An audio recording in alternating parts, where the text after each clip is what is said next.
गांव के किनारे एक बूढ़ी औरत सुलोचना देवी पिछले 20 सालों से अपने बेटे अमित के लौटने का इंतजार कर रही है। अमित बचपन में किसी मेले के दौरान गायब हो गया था। सबने मान लिया कि वो अब इस दुनिया में नहीं है, लेकिन माँ का दिल अब भी रोज शाम को दरवाजे की तरफ टकटकी लगाए बैठा रहता है। गांव के किनारे पुराने पीपल के पेड़ के पास मिट्टी की दीवारों वाला वो घर अब खंडहर बन चुका था। लोग कहते हैं कि उस घर में अब कोई नहीं रहता, लेकिन हर शाम वहां एक दिया जरूर जलता है।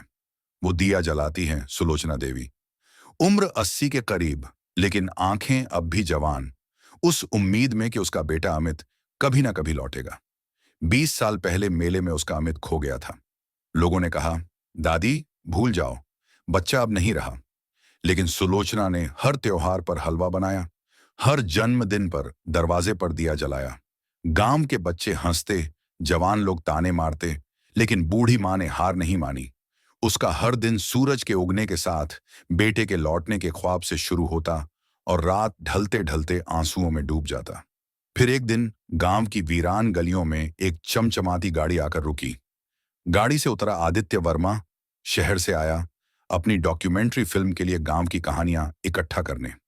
उसकी चाल में आत्मविश्वास था, लेकिन उसकी आंखों में भी एक खालीपन था, जैसे वो खुद भी कुछ ढूंढ रहा हो। जब आदित्य ने गांव के बुजुर्गों से बात की, तो उसे सुलोचना देवी की कहानी बताई गई। वो दादी जिसने 20 साल तक अपने गुमशुदा बेटे का इंतजार किया।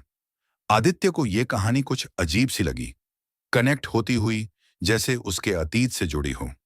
जब आदित्य ने सुलोचना से मुलाकात की, तो बूढ़ी माँ ने उसकी आंखों में झांक कर कहा, बेटा, तेरी शक्ल मेरे अमित से मिलती है। आदित्य मुस्कुराया, लेकिन उसके दिल में जैसे कोई तार हिला। उसने कभी अपनी बचपन की असली पहचान नहीं जानी थी। बचपन में ही अनाथालय में पला, नाम बदला गया और अतीत की यादें धुंधली थीं। रात होते होते आदित्य बेचैन हो गया। उसने गांव के पुराने रिकॉर्ड, मेले की रिपोर्ट्स और गुमशुदा बच्चों के केस खंगालने शुरू कर दिए। जैसे जैसे आदित्य गहराई में गया, उसे मालूम पड़ा कि अमित का गुम होना हादसा नहीं था। गांव के दबंगों के बीच दुश्मनी में बच्चे को निशाना बनाया गया था। उस वक्त अमित को अगवा कर शहर में बेच दिया गया था और फिर उसकी पहचान बदल दी गई थी। आदित्य के दिल में तूफान मच गया। वो अनाथालय में पला बढ़ा, लेकिन उसकी यादों में हमेशा एक आवाज गूंजती थी, माँ। उसे याद आया कि बचपन में उसने एक लाल धागे वाला लॉकेट पहना था, और जब उसने अपना सामान टटोला, वही लॉकेट आज भी उसके पास था। सुबह होते ही आदित्य फिर से सुलोचना के घर पहुंचा। उसने कांपते हाथों से अपना लॉकेट निकाला, और सुलोचना ने जैसे ही उसे देखा, वो जोर से चीख पड़ी, ये तो मेरे अमित का है, मेरे लाल का लॉकेट। आदित्य की आंखें भर आईं। उसके अंदर का खालीपन जैसे भरने लगा। उसने धीरे से कहा, मां, क्या मैं ही तुम्हारा अमित हूं? सुलोचना ने उसे गले से लगा लिया, फूट फूट कर रोई। 20 साल का इंतजार उस पल में खत्म हुआ। गांव की सारी बातें, लोगों के ताने, वक्त का जहर, सब उस एक पल में बह गया। गांव वालों को जैसे सदमा लगा। सभी उस मां के सामने शर्मिंदा थे, जिसे पागल कहा जाता था। आज वो मां सही साबित हुई। उसका बेटा लौटा था। आदित्य ने सबके सामने अपनी कहानी सुनाई। गांव की पुरानी दुश्मनियों का सच भी सामने आया। जिन लोगों ने अमित को अगवा किया था, उनका भी पर्दाफाश हुआ। कहानी का अंत यही नहीं हुआ। आदित्य ने अपनी डॉक्यूमेंट्री का नाम रखा, मां अब भी इंतजार करती है, और ये फिल्म देश भर में वायरल हो गई। लोगों ने सुलोचना देवी की कहानी से प्रेरणा ली। आदित्य ने गांव में एक स्कूल खोला, ताकि कोई और बच्चा अपनी मां से ना बिछड़े। और सुलोचना, वो अब हर शाम अपने आंगन में बैठती थी, लेकिन अब आंखें इंतजार में नहीं, सुकून में डूबी होती थीं। गांव के किनारे एक बूढ़ी औरत सुलोचना देवी पिछले 20 सालों से अपने बेटे अमित के लौटने का इंतजार कर रही है। अमित बचपन में किसी मेले के दौरान गायब हो गया था। सबने मान लिया कि वो अब इस दुनिया में नहीं है, लेकिन माँ का दिल अब भी रोज शाम को दरवाजे की तरफ टकटकी लगाए बैठा रहता है। गांव के किनारे पुराने पीपल के पेड़ के पास मिट्टी की दीवारों वाला वो घर अब खंडहर बन चुका था। लोग कहते हैं कि उस घर में अब कोई नहीं रहता, लेकिन हर शाम वहां एक दिया जरूर जलता है। वो दिया जलाती हैं सुलोचना देवी, उम्र 80 के करीब, लेकिन आंखें अब भी जवान, उस उम्मीद में कि उसका बेटा अमित कभी ना कभी लौटेगा। 20 साल पहले मेले में उसका अमित खो गया था। लोगों ने कहा, दादी, भूल जाओ, बच्चा अब नहीं रहा। लेकिन सुलोचना ने हर त्योहार पर हलवा बनाया, हर जन्मदिन पर दरवाजे पर दिया जलाया। गांव के बच्चे हंसते, जवान लोग ताने मारते, लेकिन बूढ़ी माँ ने हार नहीं मानी।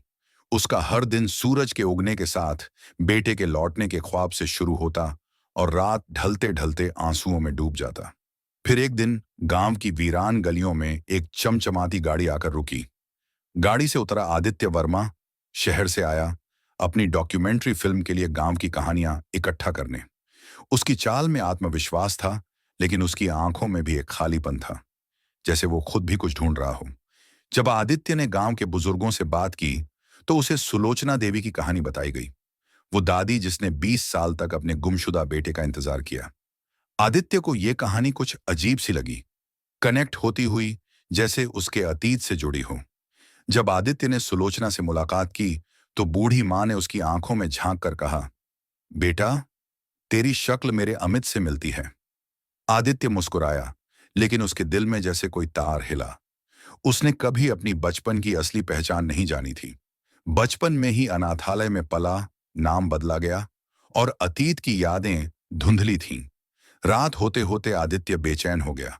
उसने गांव के पुराने रिकॉर्ड, मेले की रिपोर्ट्स और गुमशुदा बच्चों के केस खंगालने शुरू कर दिए। जैसे जैसे आदित्य गहराई में गया, उसे मालूम पड़ा कि अमित का गुम होना हादसा नहीं था। गांव के दबंगों के बीच दुश्मनी में बच्चे को निशाना बनाया गया था।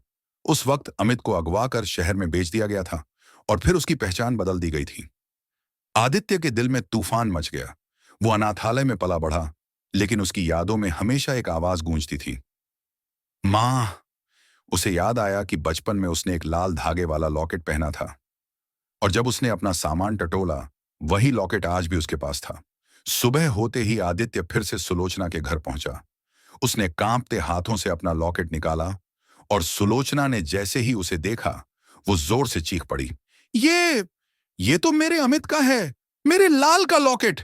आदित्य की आंखें भर आईं। उसके अंदर का खालीपन जैसे भरने लगा। उसने धीरे से कहा, मां, क्या मैं ही तुम्हारा अमित हूं? सुलोचना ने उसे गले से लगा लिया, फूट फूट कर रोई। 20 साल का इंतजार उस पल में खत्म हुआ। गांव की सारी बातें, लोगों के ताने, वक्त का जहर, सब उस एक पल में बह गया।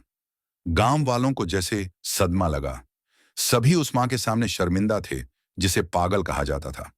आज वो मां सही साबित हुई। उसका बेटा लौटा था। आदित्य ने सबके सामने अपनी कहानी सुनाई।